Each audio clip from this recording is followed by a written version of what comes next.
Friends, இப்போ நம்ம பார்க்க போறது எக்ஸசைஸ் 1.3ல உள்ள 4th சம்.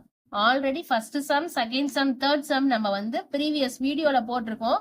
பார்க்காதவங்க போய் செக் அவுட் பண்ணி பாருங்க. ஸோ இப்போ இதுல என்ன கொடுத்துருக்காங்கன்னா, ஒரு கிராஃப் டயக்ராம் கொடுத்துருக்காங்க. இந்த கிராஃப் டயக்ராமை வச்சு நம்ம ஒவ்வொரு வேல்யூஸும் கண்டுபிடிக்கணும். என்னென்ன கண்டுபிடிக்க சொல்லியிருக்காங்கன்னா, f(0) கண்டுபிடிக்கணும், f(7) கண்டுபிடிக்கணும், f(2) கண்டுபிடிக்கணும், f(10) கண்டுபிடிக்கணும். இதுதான் ஃபர்ஸ்ட் சப்டிவிஷன்ல. நெக்ஸ்ட் செகண்ட் சப்டிவிஷன்ல f of x ஓட வேல்யூ 1னா x ஓட வேல்யூ என்னன்னு கண்டுபிடிக்கணும். நெக்ஸ்ட் டொமைன் கண்டுபிடிக்கணும், ரேஞ்ச் கண்டுபிடிக்கணும். நெக்ஸ்ட் எப்போதும் போல இமேஜ் ஆஃப் 6 அண்டர் f கண்டுபிடிக்கணும். ஸோ இப்போ இந்த டயக்ராம் வச்சு தான் நம்ம எல்லாமே பண்ண போறோம். ஸோ ஃபர்ஸ்ட் சப்டிவிஷன்ல a கண்டுபிடிக்க போறோம், f of 0. இப்போ f of 0 அப்படின்னா டயக்ராம்ல பாருங்க, டயக்ராம்ல 0க்கு நேரா எந்த பாயிண்ட் இன்டர்செக்ட் ஆகுதுன்னு பார்க்கணும். ரெண்டு கோடும் எந்த இடத்துல இன்டர்செக்ட் ஆகுதுன்னு பாருங்க. 0ல எதுல இன்டர்செக்ட் ஆகுதுன்னு பாருங்க. 9ல தான் இந்த கிராஃப் டயக்ராம் வந்திருக்கு. இந்த கிராஃப் டயக்ராம்ல இங்க ஆரம்பிச்சு இங்க போய் இங்க வருது. ஆனா 0ல எங்க இன்டர்செக்ட் ஆகுது? 9ல மட்டும்தான் இன்டர்செக்ட் ஆகுது. சோ அப்ப f of 0 வேல்யூ என்ன? 9. நெக்ஸ்ட் சப்டிவிஷன் என்ன? f of 7 கண்டுபிடிக்கணும். இப்போ 7ல பாருங்க, 7ல எங்க இன்டர்செப்ட் ஆகுதுன்னு பாக்கணுங்க. 7க்கு நேரா வாங்க. 7ல அந்த கோடு எங்க வருது? 6க்கு நேரா வருது அந்த கோடு. அப்ப f of 7ஓட வேல்யூ என்ன? 6. நெக்ஸ்ட் சி சப்டிவிஷன்ல f of 2க்கு நேரா பாருங்க, எங்க இன்டர்செப்ட் ஆகுது? அந்த கோடு 6ல இன்டர்செப்ட் ஆகுது. 6ல தான் அந்த கிராஃப் லைன் வருது.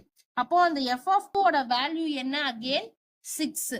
நெக்ஸ்ட் டி சப்டிவிஷன்ல f of 10க்கு நேரா பார்க்கணும். சோ 10 இங்கதான் வந்திருக்கு. அந்த கோடு எங்க இறங்குது அப்படின்னா 0ல இறங்குது.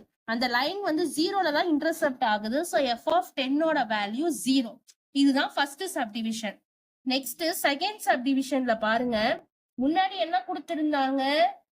இந்த வேல்யூ கொடுத்திருந்து f of x ஓட வேல்யூ நம்மள கண்டுபிடிக்க சொன்னாங்க. இந்த இடத்துல என்ன அப்படின்னா, அந்த வேல்யூவோட வேல்யூ 1, அது எங்க இன்டர்செப்ட் ஆகுதுன்னு கண்டுபிடிக்கணும். அப்படியே மாத்தி கண்டுபிடிக்கணும், எக்ஸோட வேல்யூ கண்டுபிடிக்கணும்.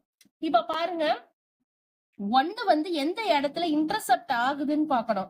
1 எங்க வந்திருக்கு இன்டர்செப்ட் ஆகுது அப்படின்னா 9க்கும் 10க்கும் இடையில மட்டும்தான் இந்த கோடு எங்க வருதுன்னா இன்டர்செப்ட் ஆகுது. சோ அப்ப அதோட வேல்யூ என்ன? எக்ஸோட வேல்யூ என்ன அப்படின்னா நமக்கு என்ன வருது? 9.5. சோ அதோட வேல்யூ என்ன? 9.5. 9க்கும் 10க்கும் இடையில தான் அந்த வேல்யூ இன்டர்செப்ட் ஆகுது. எதோட வேல்யூ அப்படின்னா எக்ஸோட value 9.5. Next third subdivision. Third subdivision என்ன கண்டுபிடிக்க சொல்லியிருக்காங்க? டொமைன் கண்டுபிடிக்கணும், ரேஞ்ச் கண்டுபிடிக்கணும். சோ டொமைன் என்ன? டொமைன் ஆஸ் யூசுவல் எக்ஸோட வேல்யூ தான் டொமைன். டொமைன் என்ன? 0ல இருந்து நம்ம 0ல இருந்து தான் கிராஃப்ல கொடுத்திருக்காங்க. 0ல இருந்து 10 வரைக்கும் கொடுத்திருக்காங்க. சோ 0, 1, 2, 3, 4, 5, 6, 7, 8, 9, 10. இதுதான் டொமைன். இது உங்க புக்ல எப்படி கொடுத்திருக்காங்கன்னா, எக்ஸோட வேல்யூ எதுல இருந்து ஸ்டார்ட் ஆகுது அப்படின்னா 0 less than or equal to x less than or equal to 10. இதுதான் டொமைனோட வேல்யூ. ஏன்னா எக்ஸ் வேல்யூ நம்ம எடுத்திருப்போம். எக்ஸோட வேல்யூ 0ல இருந்து 10க்கும் இடையில start ஆகுறதுனால 0 less than or equal to x less than or equal to 10 அப்படின்னு கொடுத்திருக்காங்க. நீங்க இது இப்படி எழுதினாலும் கரெக்ட் தான், இப்படி எழுதினாலும் கரெக்ட் தான்.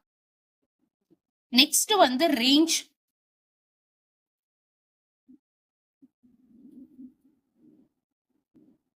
ரேஞ்ச் பாருங்க, 0ல இருந்து 10 வரைக்கும் கோட் டொமைன் இருக்கு. ஆனா ரேஞ்ச் என்னன்னா எதுல இன்டர்செப்ட் ஆகுதோ அது வரைக்கும் தான் எடுத்துக்கணும். எது வரைக்கும் இருக்கு அப்படின்னா 9 வரைக்கும் இருக்கு. அப்ப 0ல இருந்து 9 வரைக்கும் நம்ம என்ன எடுத்தா போதும்? ரேஞ்ச். அப்ப 0, 1, 2, 3, 4, 5, 6, 7, 8, 9. இப்ப அதோட வேல்யூ எப்படின்னா 0 less than or equal to y less than or equal to 9. இதுதான் ஷார்ட் அண்ட் ஃபார்ம். ஆனா நீங்க எழுதும் போது எக்ஸ் எதுல இருந்து எடுத்திருப்பாங்க? நமக்கு எக்ஸ் எதுல அப்படின்னா எதுல இருந்து எடுத்திருக்காங்க அப்படின்னா ஆர்ல இருந்து, ரிலேஷன்ல இருந்து தான் நம்ம எடுத்திருக்கோம்.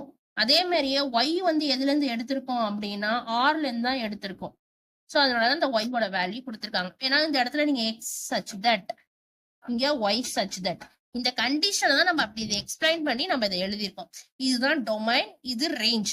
நெக்ஸ்ட் வந்து என்ன அப்படின்னு கொடுத்திருந்தாங்கன்னா நமக்கு 6 வேல்யூ எங்க கிடைக்குது அப்படின்னு சொல்லி நம்ம கண்டுபிடிக்கணும்.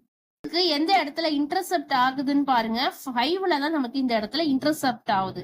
6 வந்து எதுல இன்டர்செப்ட் ஆகுது? 5ல இன்டர்செப்ட் ஆகுது. சோ அப்ப f of 6ஓட வேல்யூ நமக்கு என்ன? 5. அவ்வளவுதான். That's all. Thanks for watching.